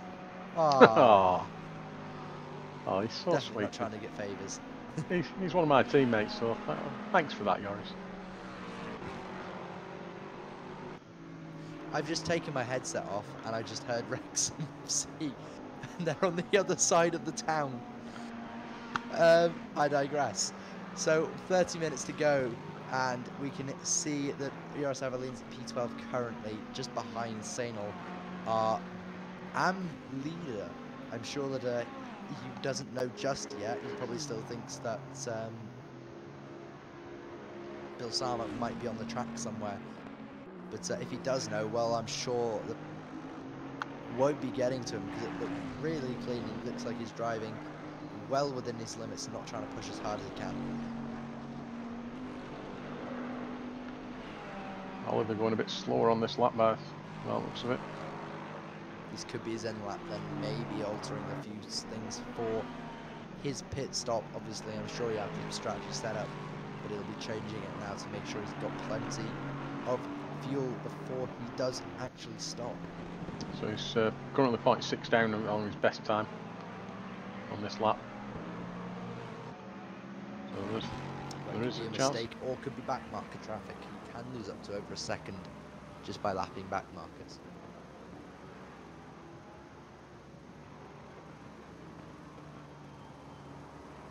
So we see 31 minutes left on the clock, and well, so far been a very, very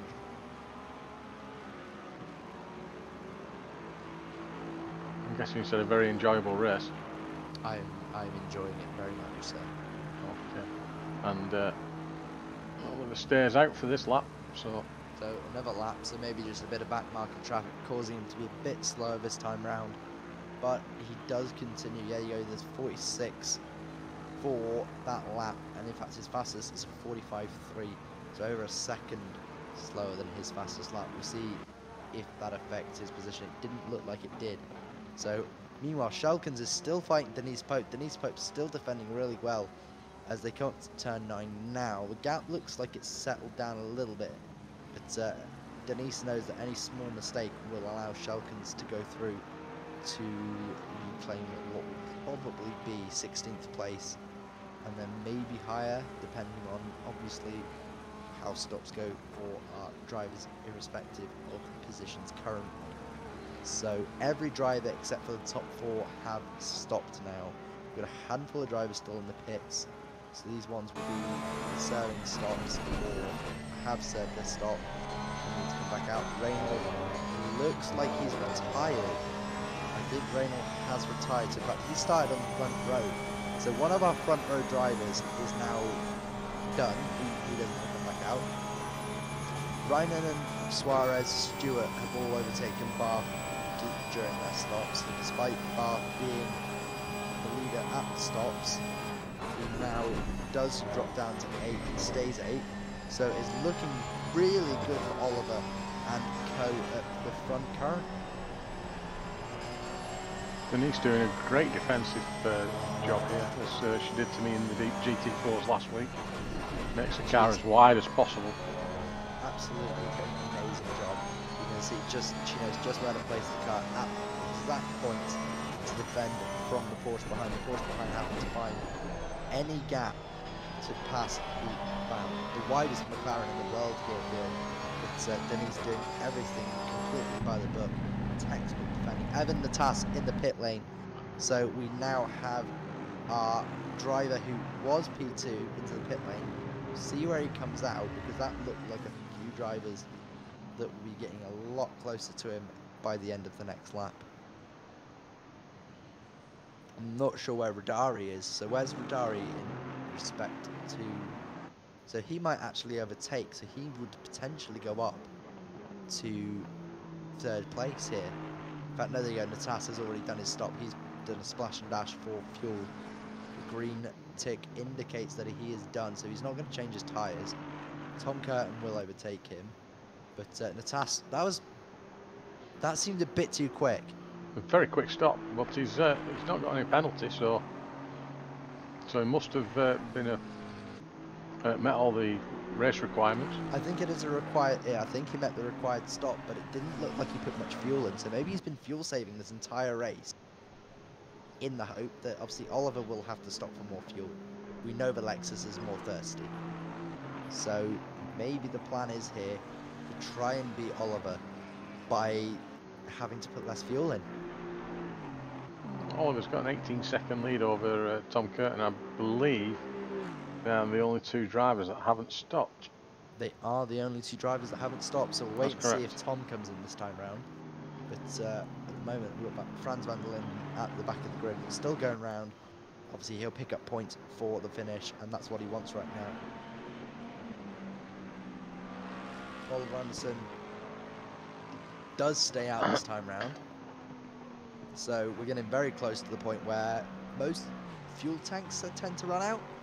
I'm not 100% sure. I'm sure you can confirm that for me about how long can they last on a tank of fuel. They can last until they run out.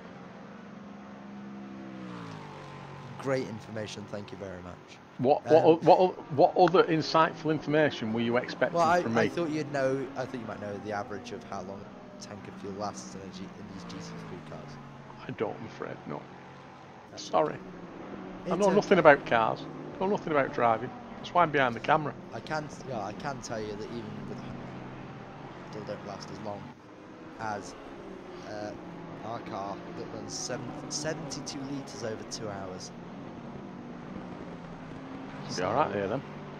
Yeah, we'd be alright here. We'd be splash and dash. We'd have 50 litres in to start, but I think we might have a bit. That's fine. As I was about to say, we might have a bit keeping up with these guys. Fabio Suarez off the track there in the R&E Team Red car. So 171 down to 8th place now. He loses places to Jan Barth. And Mark Neutlings is to just stay under the radar and pick up positions as he goes. Really impressive job. I'm very impressed there by the Positive Perception car. Just picking up positions, you know, just staying on the road, staying consistent, doing the best he can to stay out of trouble.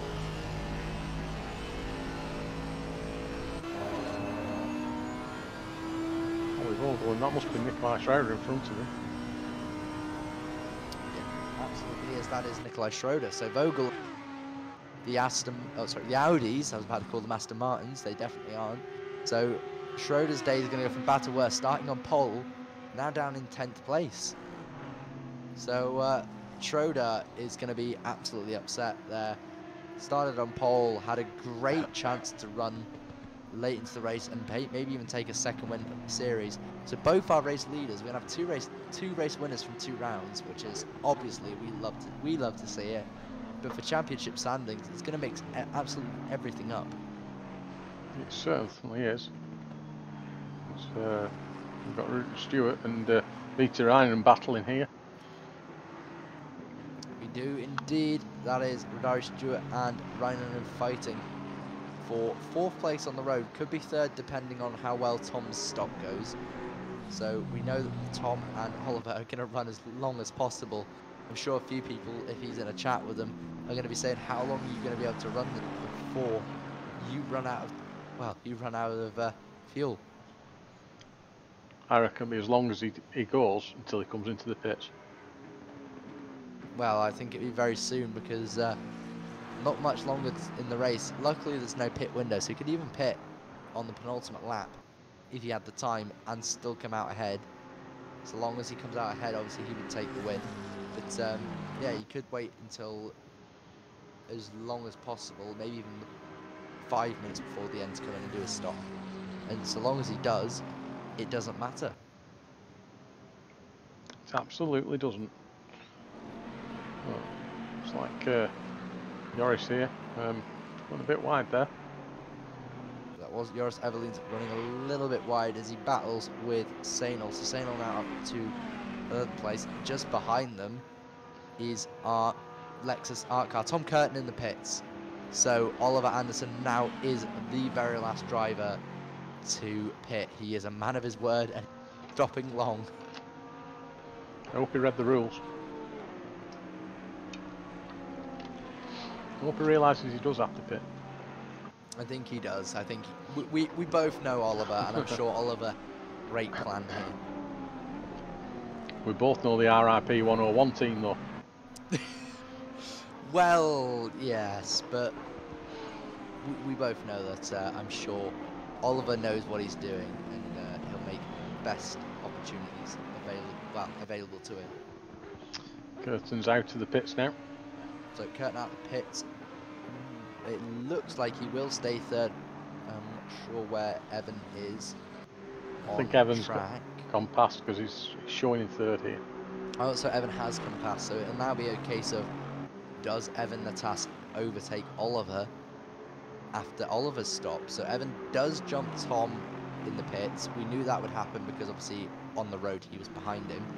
But will Evan now jump Oliver in the obviously through the pit stop cycle, because Oliver's still not come in, runs it still tight. It doesn't come in this time round either, so he's still staying out behind these two drivers. Obviously I'm sure they'll be given blue, they can see the blue flags now for them, as they can see a big boxy Lexus just behind them. Mike Neutling's still on the back. He's going to look for a move on the Porsche of Jan Barth. He's going to look down the inside. That is another position for Mark Neutling's there. An amazing drive for him. Starting 16th, now up to 6th.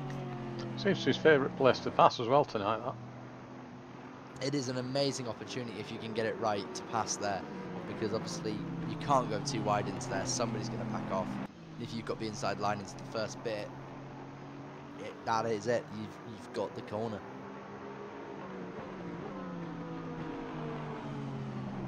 So 21 minutes to go. Oliver Anderson leads, yet to stop. Everybody else has stopped, and it goes Evan the Task, Tom Curtin, Vetty Rannan, and Radari Stewart, Mark Neutlings, Jan Barth, Fabio Suarez, Vogel, Schroeder are top 10. Sainal 11th, but also leading the AM class, Evelyn's Prince, Vervat, Hop, Pope, Van Horn, Shelkins, Lee, Allen are top 20. Parker, Strecker, Araboglu, and that's up to 23. I'm sure that once we see what happens with this battle here, we can jump further down and tell you the rest of the order. But currently, Fabio Suarez trying to find his way past Jan Barth here for 7th place on the road. Joris Evelyn's still fighting with Sainal. Sainal doing a great job at defending in the sole Bentley out there, making sure that he doesn't defend too hard at this point. He doesn't need to worry about the car behind, because there's no, I don't believe there's any overall championship. It's, he only needs to worry about his position in this race, and as long as he finishes, he should take the championship lead. Oliver obviously has got past these two cars now as well. He has indeed. So Oliver now passed these two squabbling cars. I say battling, but it's a bit of a squabble at this point, because neither one of them want to back down. But one actually has a lot more at stake than the other, even though this is a battle of 12th and 11th.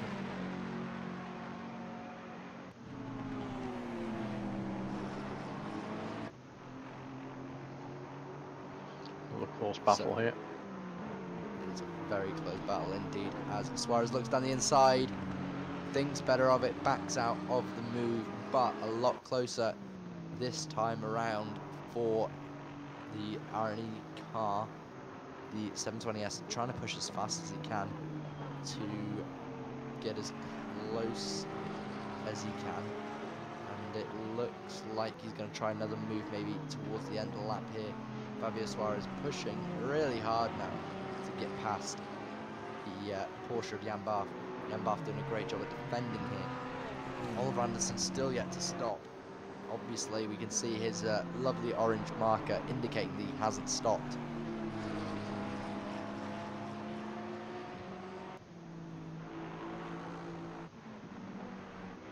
Joris Evelyn's finally maybe looking for a move, but then ducks straight back into the slipstream, so goes for a move, thinks better of it. That's going to be too wide. That might be a track cut warning, because he will have gained time by doing that. He's going to look to try and pull out from the very wide Bentley. I'm sure that's going to give that Ferrari a massive slipstream down the straights. Obviously a new Ferrari GT3 car coming out next year. I believe it's also going to be added to this game at the same time as the GT2 expansion. So we'll wait and see what happens there. But obviously currently we have the 488 GT3 cars. Beautiful looking car, and even very fast. Not as fast as the Bentley down the straight though, as the Bentley seems to be gapping a little bit. Obviously the Ferrari now closing up under slipstream, but not enough that will challenge Sainal for position. So Tass still leads the stoppers. So we'll see where that goes towards the end.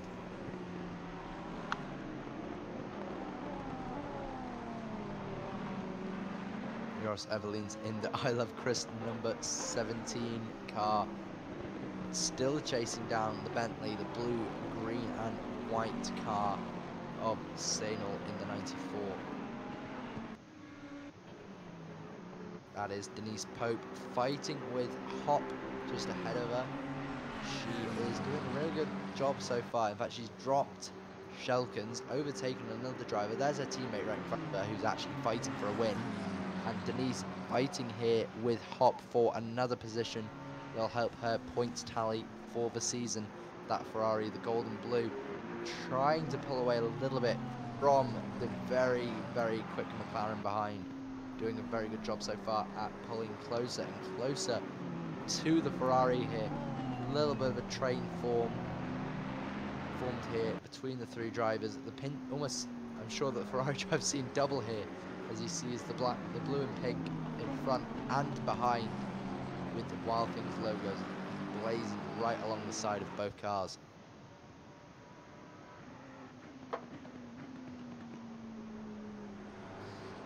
So with 16 minutes to go, Chris, do you reckon we can call it yet? Do we think that Oliver has a great chance here, or do you think that something's gonna change within these next 15 minutes? I don't think we can call this at all. Anything can happen. Absolutely anything. I mean, Oliver's after an hour of racing. Don't forget he started in fourth and dropped down quite a few places on the opening lap, and has managed to get back into the lead through fast driving, and obviously there's a couple of other drivers that have dropped out of the race. But yeah, let's see when he actually makes his pit stop. Absolutely. Well, with this kind of race, to finish first you have to finish, and well, so far Oliver is the only one in that top four that's actually going to be finishing anywhere near where they started. We lost Balsama, we lost the Audi of, I believe that, I'm not sure which car it was, but it's obviously not on the radar anymore. It was, my brain just slipped, but obviously we lost Schroeder, he's down in 10th, and we lost Balsama, we lost the other Audi of whoever it was. If my brain resets, I'm sure I could tell you. Oliver's now in the pits. Oliver is now in the pits, you are correct. This is going to be for his position. Game crashed completely for Valtteri Balsama, and that basically meant that he is out of the race. So we'll see where Evan is. He's coming into, what is that long? Oh, that's actually the turn 7. So this could be close for Oliver. Oliver's already done his stop. Was that a splash and dash for Oliver? Oliver's still in the pits. He's fueling. I do apologise. That he dropped from those air jacks so quickly. There we go. Off again. So that's it. He's going to be out in the lead. Evan Natas isn't actually far away. He's going to come down the pit straight now. There's going to be about maybe 10 seconds between the two. A bit more than that according to the game, but that is enough for Oliver. That should be enough now, so long as he can keep it out of trouble. Oliver Anderson looks set to win this round, but as we both know, anything can happen with loads of time to go. Yeah, and as we look at the test card, we can see whether your graphics are working properly on your screen, ladies and gentlemen. We can't see Evan in the background at all, so I was expecting it to be a bit closer, but it's showing at 8.5 seconds. So it was incredible drive and incredible pit stop. Absolutely incredible job there from Evan, who then had to fight his way back through to catch up to the leader. So maybe had he stopped at the same time as Oliver, Might have been closer, but we'll never know. Again, it's a case of what if for a lot of drivers. But a driver that won't be thinking what if at the moment is Sainal, who everything seems to have fallen into his lap. It looked like he dropped a long way down after potentially an issue, but jumping right back up to P1 after all the stops have been completed. Still fighting for 11th place to hold on to the 11th place that he's fought so hard for with Joris Eveleen's in the yellow Chris car. Sainal doing a great job at defending from him so far. So with 12 minutes left to go, it's very tight, it's going to be very compact. We'll see how it goes, and I'm sure we will see just what happens as, there we go, 11 minutes to go. Joris Eveleen's still trying to push past that Bentley. Behind him, it looks like 2 cars. I'm not sure if that's for position or they're just coming up to lap him. But we have, in fact, no, in fact, Patrick Prince is just behind as well with Betty Reinanen. Reinanen is actually next to Tom Curtin. So this is a different battle. That is Tom Curtin and Betty Reinanen for the final podium spot. So Reinanen looking to try and take a podium after his, I believe, what was the DNF at Spa. Trying to get past here, pushing as hard as he can to pass the Aston Martin. He's going to go around the outside towards bus stop. He's going to brake a bit earlier than the Aston. The Aston's going to trail brake through and get past again. Little bit close together there, almost contact between the 2 drivers as they now come down towards turn 6, I should say. Yellow flag in front of them is a spinner. We don't know who it is just yet, but there is a spinner just ahead of them. Hopefully they'll spot it in time. Oh no! Oh no! So it goes from bad to worse for Betty Reinanen loses a position as well to that looked like, who was that? That was Sam. I don't know if that was for a position. Oh, for position, sorry. That wasn't for position, luckily, but Betty Reinanen, another just unfortunate time, wrong place, wrong time. Blindsided in the apex by an unfortunate spinner. Obviously not his fault, spins do happen, but Patrick Prince right behind Eveleen's now. In fact, they've both gone through on Sainal. Sainal's lost the position to both of them. Still a yellow flag, it's now green, so we're finally back under racing speed, but Patrick Prince goes through right on the back of Joris Eveleen's. I'll see if we can get a replay for that little incident there. So Sainal now falls to a position ahead of Vervat, but as the infographic said previously, about 30 seconds the gap between Vervat and Sainal. So Sainal comfortably ahead, but anything can happen, mind you. As obviously we know that the few drivers now getting absolutely, the luck of the draw just not falling their way. Unfortunately, Rodari Stewart should have a great opportunity here for a P4, because Tom Curtin obviously will pull away here. Rodari Stewart will be able to close on Reinanen, because Reinanen will have a lot of on the front end of that McLaren, which will make it a very difficult car to drive for this remaining 9 minutes.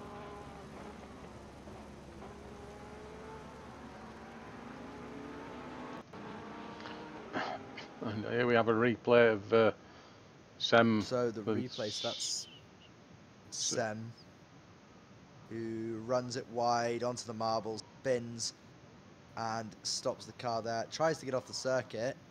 What happens next is unbelievable. And then backs onto a live circuit. Oh no, no! Oh dear. Oh, very dear. I somehow feel that the stewards will not take lightly to that. Well, yeah. We've got another spinner. We've got another spinner just behind. I think they've got going again just in turn 5. Slow car there. That is unfortunate for whoever that was. Hopefully it won't affect it too much. But Steve Allen into the pits again for what will be another stop. Unfortunately, that does drop him out of podium contention. Not sure what he's stopping for. So it was the 47, wasn't it? That spun. That's the 47th spun that we watched. Yeah. that was. He's not. I don't think he'll be coming back out again. Oh no, he is. So Franz van der Linden does actually end up making another position through not retirement. And oh, to add insult to injury, that is another. It's a drive-through penalty for Baloglu and a stop-go 30 for Allen. So Allen's speeding in the pit lanes. Obviously, I'm assuming what would be a track limits penalty. And Mark Neutling's now challenging with Dari Stewart's another position, potentially, for Positive Perception Racing here, as they're looking around the outside towards turn 6 now. The Aston Martins here have put on an absolute display, no matter where they are on the track. These Aston Martins, every single one of them have been fighting as hard as they can for positions. We have 2 of them in the top 3, Oliver Anderson the outlier in the Lexus, but also in the lead. Mark Neutling's trying to find his way around Rodari Stewart here, as I believe, I'm sure in the shot, there you go, a brief glimpse in the bottom left there. In fact, now you can see him even more. Fabio Suarez just behind.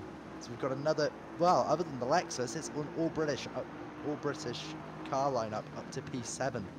So despite being in America, Brits ruling the roost here. It's also worth pointing out there's no American cars in this. There isn't, although I would consider the Lexus to be more American than Korean, just the way they're built. Especially the GT3 car being the RCF, quite a large car. Okay, take your word for that. It's debate. There's a debate around that one, but I digress.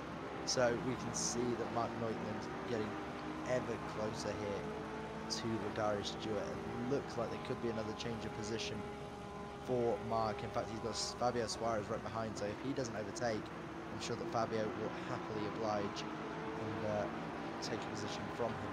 So he's got a lot of work to do here, because Fabio is closing the gap every single lap here, every single sector, slightly quicker than the last. Rodari Stewart now being closed in upon even more here by Mark. Mark's going to look down the inside here, into the bus stop. He's going to make another move identical to the last. No, he's not. He's not going to have the chance, because he's going to move around the outs. These guys are going to go 3 wide, and there's contact. No! Oh no, contact. So we come into the last 10 minutes and we have 2 lots of contact that drop positions. That actually would drop him down to 8th place, because that looked like, was that the Porsche? It was the Porsche, so the Jan Barth also regains a position on Mark Neutling's after a really good pass from Mark about 10 minutes prior. Such a shame. It was one of those possible racing incidents, but I'm sure there'll be a complaint going in about it. I'm sure there will, but again, it looked more like a racing incident. 3 cars within, well, you couldn't put a paper between them. So, yeah, it's really unfortunate, but sometimes you do have those moments.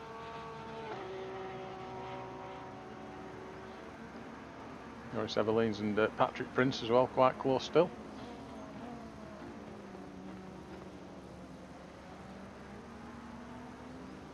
They are indeed. So these 2 still fighting for what will be 11th place. Schroeder is now, well, on paper too far up the road, but we'll wait and see for that. Reinanen is actually losing a lot of time to Rodari Stewart. Actually had a huge gap. It's now down to 5 seconds, so there may be a chance for Rodari to pick up another place. It looks set to be the podium that we see right now. It could all change. We've still got enough time for about 3 more laps in this race. So we see Patrick Prince still trying to push past. That is Joris Everleens. In fact, he's going to push, quite literally push past. Contact, this huge contact between the 2 as Patrick spins around, and that's going to allow Sainal to squeeze through. Incredibly close driving there. That's going to also allow that look like a McLaren there of, I'm not sure who that was, but that might have been Van der Linden making his way through there, trying to pass a few more cars to get himself on lap there between the Ferrari and the McLaren. But that was huge contact, Chris. Yes, absolutely, and you're right, it was Frans van der Linden threading his way through the eye of a needle there. Such a shame. They've been battling for quite a while. For it to end in such a way like that, it's and well, they're at it again. And it's going to be round 2. This time Patrick Prince is going to have a lot better run Obviously, going to be a lot more damage on that Ferrari than the McLaren out the by the looks of it, but was tagged heavily by the Ferrari. I wonder if that was Joris giving the place back, being the gentleman driver. May well have been, but would you consider that Patrick gained that position unfairly? It's hard to say because I wasn't watching the screen at the time. So, I mean, I can go and find a replay. I'm sure. Yeah, let's watch a replay. Got 2 minutes, so hopefully we'll be able to get back in time to watch Oliver cross the line, because he's got 9 seconds the gap now between himself and Evan. So Patrick Prince now makes the move on Joris Everleens. Really unfortunate incident for both drivers, which does drop, obviously, one of them a bit further back from each other. Vervat, obviously too far back to capitalise on any of these issues. Sainal now a huge chunk ahead of Patrick Prince. So Joris, who worked really hard to get past Sainal, now drops behind 2 cars to finish. Obviously, he'll be finishing 12th in his class, but 13th on the road, which will be really unfortunate for a driver who I'm sure on his day will be top 10. There we go, going into the first corner. So there's no contact there, but the McLaren gets a better exit speed, gets alongside, the Ferrari closes, and there's huge contact. It looks very much like a racing incident. Yeah, and I do suspect that Joris did give that place back. He does seem to have slowed down there quite a bit. I do think he did. But absolutely fair play from both drivers. I'm sure there'll be an apology had from both ends at the end of the race. But unfortunate for both drivers, who are now with, well, their cars worse for wear than they were about 2 minutes ago. But we haven't spoken about is this driver here. I said to you he was stopping. He was a man of his word, and as well, so far it's paid off. He's only got a few corners to negotiate. This will be the last lap. You see the white flag appear in 15 seconds time. He will not be doing another lap because we don't have plus 1 lap on. So he will be finishing this time around. Through turn 7 now. That was the correct turn 8, I do apologise. Towards turn 9. There will not be another car ahead of him. He will come towards the checkered flag, and it looks set to be, so long as he doesn't get a penalty down the last 2 corners, our race 2 winner will be, and I'm sure he's already celebrating as towards the line here, the final corner now. Nothing has stopped this man. He's been great, even if he struggled at the beginning. Our race 2 winner, Oliver Anderson in the Team 101 Garage Garage RIP 101 in the 101 car. Well done to Oliver Anderson. Evan Natas does finish 2nd. Tom Curtin, I'm sure, will come across the 3rd. Meanwhile, we've got a battle here going on for 5th place between Suarez, Schroeder, and Rodari Stewart. Reinanen just a bit too far ahead. In fact, we've got 4 cars all fighting for 4th place here. This is going to be as contact between Fabio Suarez. He slows down. Where's Schroeder going to get it come out there? In fact, there you go. They've all been mixed up. So Schroeder's now going to... Suarez drops right to the back of this pack of 4. All of a sudden, Suarez goes from challenging for 5th position to going all the way down to 8th place as they come towards the line. Now you've got 5 cars, line and stern here. It will be Betty Reinanen that takes 4th. It will be Schroeder, Janbar, Rodari Stewart, Suarez, Neutling's just behind him, Vogel just behind them.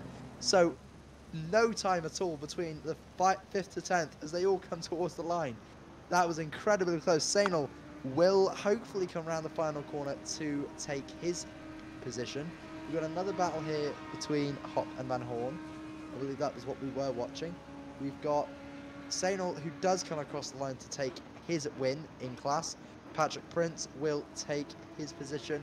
Vervat should take P2 in the M class when he comes to the line. Patrick Prince still on racing speed, evidently, even though he has come across the flag. So there is Mark Sainal. Mark Sainal in the Brabus. Brabus racing car. Vervat does take second place. Natalie Lee takes third place. Wow. So Oh, what a even race. despite her spins, her consistency will mean that she finishes third on the... An incredible job there. Well, Chris, we wanted a eventful race, and I think that was probably more eventful than Spa. It was. I don't know what to say really. It was certainly an interesting race. Tough to call at times, but obviously Oliver did really well to win out in the end. So our congratulations go out to him. I'm just trying to do something, so I apologise. I'm a man, I can't do two things at once. Good. I'm in no rush. I will be leaving. I do need to leave soon, though. However, to go organise some stuff around the house. So I'm sure, hopefully, we can get Oliver and Mark in to talk to the race winners. Hopefully, if they'd appear, it would be ideal.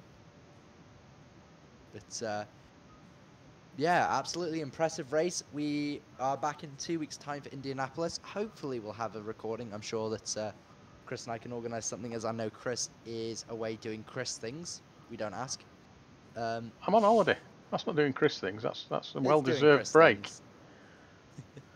In fact, we can, in fact, bring in Oliver if I can find the right room. There's a lot of rooms. There he is. Well, hello, Oliver. Well, hello. Stopped long, didn't you? What? Well, first of all, absolutely well done. A little bit hollow though with what happened to Nikolai, but it is what it is, and I'll take it.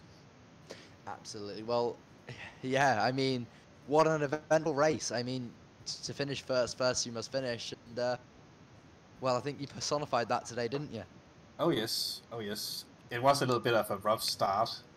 To be honest, I probably went for a move that I shouldn't have early on, but I knew if I wanted to compete with Nikolai, then I had to get up there in the front again and be close to him. But yes, it ended up costing me the spin, and then I got lucky with I believe it was Simon Pike, our good friend Simon, who murdered him badly. Oh, and Chris spelled my name right for the first time. Congratulations! Cheers, man. Well, yeah, what an amazing battle right till the end. I'm sure you weren't aware, but so many battles, and yourself just sort of plodding along and doing your own thing. It was a little bit rough until I got past Ivan, but as soon as I got through him, that I knew. Well, when I made the move, I knew that he was not going to go too wide into that corner because he's a very smart driver. So I knew when I had the overspeed that he would back out. So I made the move, and then fortunately I could just stay ahead of him and manage the gap and conserve the tires a little bit. Yeah. They were screaming of death by the end. As per usual. Absolutely. Well, that is Tom Curtin also joining us. Welcome, Tom. So yeah, obviously, Oliver, race win. You're hoping to get a couple more now?